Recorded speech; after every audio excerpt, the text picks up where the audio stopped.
Élisée. Amen. Élie, c'est le père spirituel. Élisée, c'est le fils spirituel. Mais dans un cadre pastoral, dans un cadre ministériel, Élie a rencontré Élisée pendant qu'il était berger. Et il a dit à Élisée, laisse ton travail et suis-moi.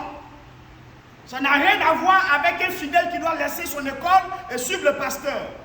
Non, c'était dans le cadre ministériel. Et à la Bible dit, Élisée a laissé son travail. Et il a suivi Élisée et Élie. Ils ont marché pendant beaucoup de temps. Alors Élie devait partir maintenant vers Dieu.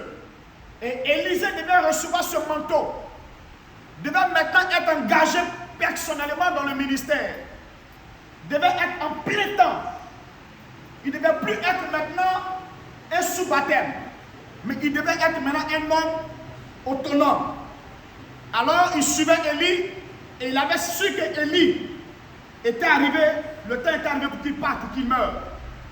Et arrivé au bord d'une eau, Élie lui dit, reste là. Élisée dit, non papa, je ne peux pas te laisser maintenant. Et Élie lui demande, qu'est-ce que tu veux? Il dit, je veux la grâce qui est sur toi. La double onction qui est sur toi là. Ce que Dieu a mis sur toi, c'est ça que je veux. Il n'a pas dit, je veux toi. Il dit, ce que Dieu a mis sur toi, c'est ça que je veux. Vous comprenez? Ça veut dire, il y a quelque chose sur ton papa, c'est ça que tu dois chercher. Il y a une grâce qui est sur la vie de ton papa, c'est ça que tu dois chercher. Il dit, je veux la grâce qui est sur toi. Élie dit, si tu veux cette grâce-là, tu dois être très vigilant. Alors la Bible, ils ont pris le chemin. Et Élie a divisé l'eau. Comme Moïse a divisé l'eau. On n'a pas dit qu'il a marché, il a dit, l'eau s'est séparée en deux. Il a pris la Bible qu'il avait porté son manteau, il a frappé et s'est séparé. Et il a marché avec son fils spirituel. Arrivé sur la montagne, la Bible dit, un char de feu est venu le chercher. Et lui, il n'est pas mort comme les autres. Parce qu'ils sont deux personnes qui ne sont pas mortes dans la Bible, mais qui ont été enlevées. Élie et Enoch. Vous voyez? Donc, un char est venu le chercher. Et quand le char partait, l'enfant s'est senti orphelin, sans héritage. Alors il a commencé à crier, Élie, Élie, Seigneur, Élie, interviens Père. La Bible qu'Élie va laisser son manteau qui est le symbole de l'héritage. Il va récupérer le manteau. Et il va maintenant être face maintenant à l'eau que Élie a déchirée, puisqu'il doit faire le retour. Amen. La Bible dit que maintenant, à ce verset, il va prendre le manteau, il va frapper l'eau et il va dire, où est le Dieu d'Élie? C'est son Dieu là qui lui permet à Élie de déchirer l'eau. Où est le Dieu d'Élie?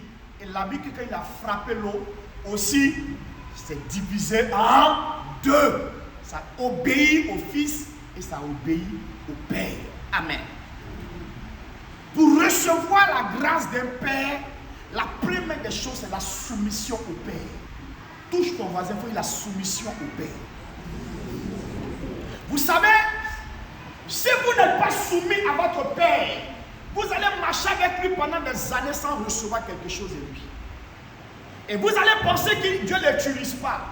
Vous allez penser que Dieu n'est pas avec lui. Mais en réalité, vous n'êtes pas soumis à lui. Une onction auquel tu n'es pas soumise, cette onction-là ne peut jamais t'influencer. Une onction que tu ne respectes pas, tu n'honores pas, elle ne peut jamais t'impacter. Il a été soumis à Élie pendant des années. Et les récompenses sont tombées dans sa vie. Élisée a fait plus que Élie. Pourquoi? Parce qu'il a été soumis à Élie. Un fidèle qui n'est pas soumis à son père, c'est un rebelle et il va échouer. Il va échouer. Si ton père dit, les cultes se font à 8 heures, et tu t'hasardes à venir toujours à 11 heures, tu es soumis. Ce n'est pas une affaire de non, j'étais occupé. On appelle ça manque de soumission. Il n'y a pas autre français. C'est manque de soumission. Tu n'es pas soumis au dit de ton père. Et ça fait que toutes les bénédictions qu'il doit déclarer là, ça ne peut pas agir dans ta vie. Parce que la soumission, lorsque la soumission est dans toi là, même s'il est 5 heures, à cause du fait qu'il a dit là, tu dois te dépêcher, t'habiller, même s'il n'y a pas de taxi, courir. Pardon, mon papa, c'est comme ça on appelle la soumission. Il y a des gens, quand tu les regardes partir à l'église catholique, messe de 6 heures, tu te demandes, mais il a quoi? À 5 heures, 4 heures, il est déjà réveillé. 4 heures, 5 heures, il est réveillé. Et il court, il s'en va à la messe. Pourquoi? Parce que le prêtre a mis 1 heure. Et lui, il est soumis à cette heure. En étant soumis à ton Père spirituel, tu es soumis à son Dieu. Amen. Ne pense pas que tu es soumis à l'homme. Non. Je t'ai précisé qu'il n'est pas quelqu'un d'autre que ton Père spirituel. Donc ce qui vous lie, c'est la spiritualité. Donc l'heure qu'il donne, c'est une heure de la spiritualité. Vous allez parler des affaires spirituelles. Donc l'heure, c'est l'heure. Je suis allé au village un jour.